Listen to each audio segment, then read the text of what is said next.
وإذ قال ربك للملائكة إني جاعل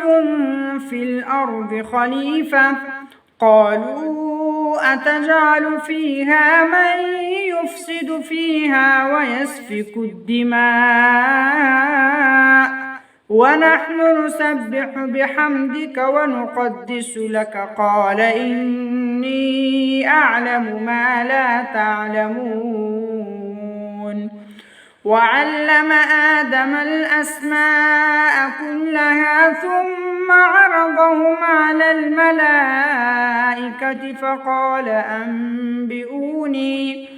فقال أنبئوني بأسماء هؤلاء إن كنتم صادقين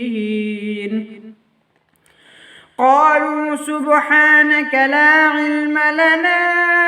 إلا ما علمتنا إنك أنت العليم الحكيم قال يا آدم أنبئهم بأسمائهم فلما أنبأهم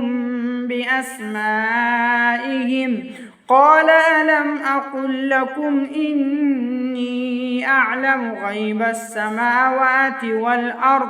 وأعلم ما تبدون وما كنتم تكتمون وإذ قلنا للملائكة اسجدوا لآدم فسجدوا إلا إبليس أبى واستكبر وكان من الكافرين وقلنا يا